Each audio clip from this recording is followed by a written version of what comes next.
ॐ नमः प्रणवार्थाय शुद्धज्ञानैकमूर्तये निर्मलाय प्रशान्ताय दक्षिणामूर्तये नमः। चिद्घनायमशेषाय वटमूलनिवासिने सच्चिदानन्दरूपाय दक्षिणामूर्तये नमः। ईश्वरो गुरुरात्मेति मूर्तिभेदविभागिने व्योमवद्व्याप्तदेहाय दक्षिणामूर्तये नमः। विघ्नेश्वराय वरदाय सुरप्रियाय लंबोदराय सकलाय जगद्धिताय नागाननाय श्रुतियज्ञ विभूषिताय गौरीसुताय गणनाथ नमो नमस्ते। विघ्नार्तिनाशनपराय गणेश्वराय सर्वेश्वराय सुखदाय सुरप्रियाय विद्याददाय विकटाय च वामनाय भक्तप्रसन्नवरदाय नमो नमस्ते। सो फ्रेंड्स, अभी पिछली सीरीज में 9 छोटे छोटे वीडियोस के माध्यम से हम लोगों ने एक संक्षिप्त नित्यार्चन की विधि का प्रैक्टिकल किया और अब जो हम लोगों का ये क्रम है ये धीरे धीरे क्रियात्मक रूप ले रहा है। अभी इसके पहले हम लोगों ने क्या किया था, जो कुछ भी किया था भगवती के आस्थान मंडप की, मणिद्वीप की, श्री चक्र की चर्चा किया था, तो वो एक तरह से मानसिक तैयारी का क्रम था। अब मानसिक तैयारी पूर्ण करने के बाद हम लोग क्रियात्मक पक्ष में आए हैं और क्रियात्मक पक्ष में भी जो है वो 2 प्रकार हैं। 2 प्रकार में पहला प्रकार तो यह है जिसमें कि बड़ा विशद कर्मकांड है और वो इतना विशद है कि उसको जब आदमी पूरी तरह से भगवती को समर्पित हो जाएगा तभी उस कर्मकांड के अनुसार भगवती का आराधन अर्चन कर सकता है। तो आज की स्थिति में ये सबके लिए संभव नहीं है, क्योंकि आज जो है आजीविका के लिए सभी लोग परेशान हैं और उसके लिए इतना कट थ्रोट कंपटीशन चल रहा है कि सुबह से शाम तक परिश्रम करने के बाद भी आवश्यकताओं की पूर्ति हेतु पर्याप्त संसाधन नहीं उपलब्ध हो पा रहे हैं। तो ऐसी स्थिति में अगर हम ये सोचें कि नहीं, सारा काम छोड़ करके दिन भर आदमी भगवती की आराधना में लगा रहे, तो ये शायद व्यावहारिक नहीं होगा। तो हम लोगों ने दूसरा पक्ष चुना जिसमें कि एक संक्षिप्त कर्मकांड के माध्यम से और थोड़ा मानसिक तैयारी के स्तर को ऊंचा करते हुए संक्षिप्त कर्मकांड के सहारे हम लोग भगवती के कृपा भाजन बन सके और सफलतापूर्वक उनकी आराधना कर सके। तो इसके लिए एक वो संक्षिप्त विधि जो नित्य आप कर सकते हैं, 15 मिनट में अर्चन कर सकते हैं। 15 मिनट में आप अपना नित्य का जो ध्यान जप है वो कर लीजिए और 15 मिनट में अर्चन कर लीजिए, आधा घंटा पर्याप्त है। या इसको 15-15 मिनट के 2 पार्ट में कर सकते हैं, सुबह कर सकते हैं, एक शाम को कर सकते हैं। तो इसमें यह है कि कितना भी बिजी प्रोफेशनल हो वो भी इतना समय निकाल सकता है। अगर इतना समय वो कहता है कि नहीं निकाल सकता तो इसका मतलब कि वो आत्मकल्याण के मार्ग पर अग्रसर होने का उसका समय नहीं आया है। तो समझने की बात क्या है, कुछ लोगों को इसमें परेशानी होगी, असुविधा होगी कि नहीं, इतना सरलीकृत कर दिए है, श्री विद्या की साधना तो बहुत कठिन हुआ करती है और इतनी बड़ी बड़ी किताबें लिखी गई हैं उसमें और बड़ा बृहद कर्मकांड है। तो हम उसमें इस तरह की चर्चाओं में तो पढ़ना नहीं चाहते हैं, लेकिन अपने प्रेमियों को ये बताना चाहेंगे कि देखो भाई, कर्मणा चित्त शुद्धि, ये जो क्रियात्मक आराधना होती है तो ये किस चीज के लिए होती है? चित्त की शुद्धि के लिए होती है। और चित्त की शुद्धि क्यों आवश्यक है?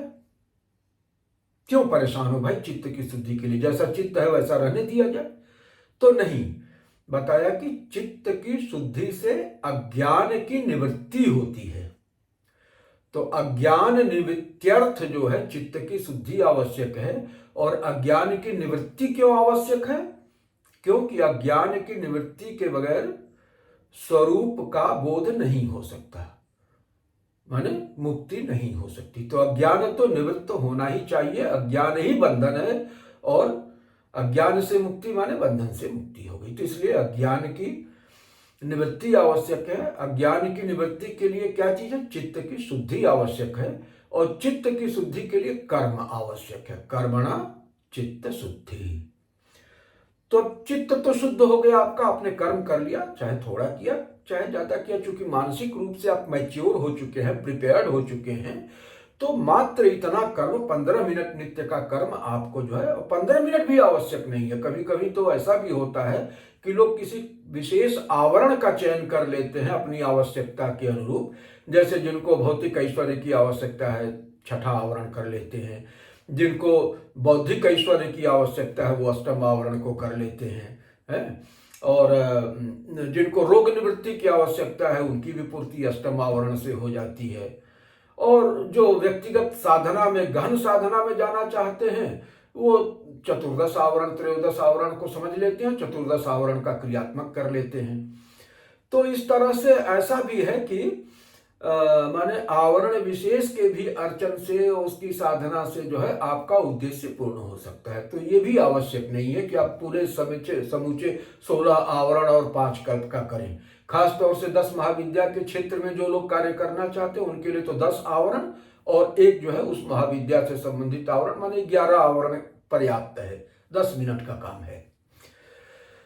तो मैं कहने की ये कोशिश कर रहा था कि कर्मणा चित्त शुद्धि, तो कर्म किया जाता है चित्त शुद्धि के लिए। और अगर इतने कर्म मात्र से हमारी चित्त की शुद्धि हो जाती है, तो उतना कर्म ही उपादेय है, उतना पर्याप्त है। भगवान श्री कृष्ण ने गीता में कहा कि यावान अर्थ उदप्पाने सर्वतः संप्लुतोदके तावान सर्वेषु वेदेषु ब्राह्मणस्य विजानतः। समुद्र में अगाध जल भरा है, लेकिन हमें उससे क्या लेना देना है? जितनी प्यास है हमारी, उतना पानी हमको चाहिए, जिससे कि प्यास बुझा लिया, और प्यास बुझने के बाद हम आगे बढ़ जाएंगे, हमारा जो अगला लक्ष्य होगा उसकी तरफ चलेंगे। तो उसी तरह से यह है कि कर्मकांड का विधान, उपासना का विधान, आराधना का विधान अपनी आवश्यकता के हिसाब से कम या ज्यादा ये एडजस्टेबल है। तो कर्मणा चित्त शुद्धि। अब चित्त शुद्ध हो गया तो फिर क्या करना है भाई? सिद्ध चित्त को शुद्ध होने से मात्र प्रयोजन नहीं है। चित्त का स्वभाव है, उसमें से वृत्तियां उत्पन्न होती रहती हैं। यह उसका स्वाभाविक गुण है, क्योंकि प्रकृति का उत्पाद है और प्रकृति का उत्पाद होने के नाते उसमें गति स्वाभाविक है। प्रकृति माने ही है गति, तो उसमें से वृत्तियां उत्पन्न होती रहेंगी। तो जब नाना प्रकार की वृत्तियों का कल्लोल मचा रहेगा आपके अंतःस्थल में, तो फिर आप कहीं पहुंच नहीं पाएंगे। तो उन वृत्तियों को एकाग्र करना होता है, किसी एक वृत्ति में उनको ठहराना पड़ता है। तो उसके लिए क्या करें? कर्मणा चित्त शुद्धि एकाग्रार्थम उपासना। एकाग्र की सिद्धि के लिए, एकाग्रता की सिद्धि के लिए उपासना करते हैं। ठीक है? तो कर्म और उपासना ये हमने कर लिया, पंचोपचार पूजन कर लिया, ये भगवती की स्तुति कर लिया, मंत्र का जप कर लिया, अर्चन कर लिया, तो हमारा कर्म भी हो गया और उपासना भी हो गया। माने 2 प्रयोजन हमने सिद्ध कर लिया, चित्त की शुद्धि और चित्त की एकाग्रता। अब चित्त की एकाग्रता क्यों आवश्यक है? तो चित्त की शुद्धि से अज्ञान की निवृत्ति तो हो गई, लेकिन शंका की निवृत्ति नहीं हुई। अज्ञान निवृत्त होने के बाद भी जब तक शंका निवृत्त नहीं होगी, तब तक ज्ञान की प्राप्ति नहीं होगी। शंका बनी रहेगी, समय समय पर नाना प्रकार की शंकाएं उपस्थित होती रहेंगी। तो उन शंकाओं की निवृत्ति जो है वो कैसे होती है? उपासना से होती है। एकाग्रार्थम उपासना। उपासना से जो है वो एकाग्र की सिद्धि होती है, शंका की निवृत्ति होती है। तो अब शंका की निवृत्ति हो गई, अज्ञान की निवृत्ति हो गई। तो आपका ज्ञान तो हो गया, क्योंकि शंका भी खत्म हो गई और चित्त भी शुद्ध हो गया। बावजूद उसके अभी ये एसिमिलेट नहीं हुआ। ये जो ज्ञान आपने प्राप्त किया वो आपकी फैब्रिक के साथ, आपकी बीइंग के फैब्रिक के साथ अभी भी एसिमिलेट नहीं हुआ, इंटीग्रेट नहीं हुआ। तो काम बाकी रह गया है कि इस प्राप्त ज्ञान को अपने कोर ऑफ द बीइंग में एसिमिलेट करना, उसके साथ इंटीग्रेट करना, अपनी जो कोर फैब्रिक है उसके साथ उसको इंटीग्रेट करना। तो वो इंटीग्रेशन का काम कब होता है? इंटीग्रेशन का काम अब इसके आगे होता है कि आपने जो है कर्म कर लिया, उपासना कर लिया। अब इसके बाद तीसरा जो फील्ड आता है वो श्रवण मनन निधिध्यासन। श्रवण करते हैं, गुरुमुख से श्रवण करते हैं, आचार्य मुख से श्रवण करते हैं।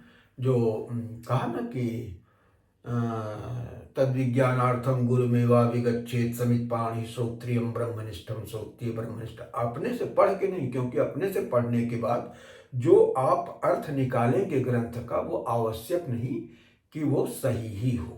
तो उसके सही अर्थ को ग्रहण कर पाने के लिए उसको जो है अधिकारी विद्वान से, अधिकारी गुरु के द्वारा जाना जाता है। और गुरु कौन होता है? जो श्रोत्रिय भी हो और ब्रह्मनिष्ठ भी हो। तो श्रवण, और श्रवण के बाद मनन, उस पर चिंतन करते हैं और फिर निधिध्यासन करते हैं।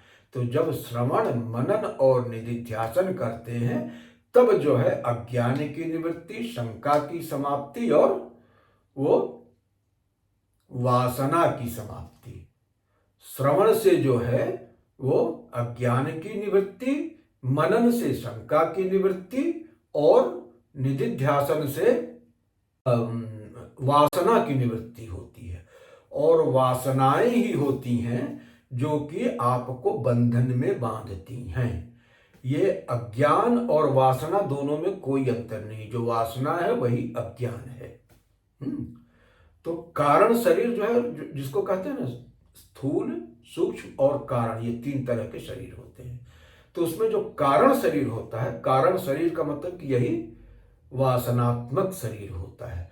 तो जब इन वासनाओं से मुक्ति मिल जाती है तब जाके जो है वो मोक्ष की प्राप्ति होती है। इन्हीं शब्दों के साथ ओम पूर्णमदः पूर्णमिदं पूर्णात् पूर्णमुदच्यते पूर्णस्य पूर्णमादाय पूर्णमेवावशिष्यते। ओम शांति शांति शांति।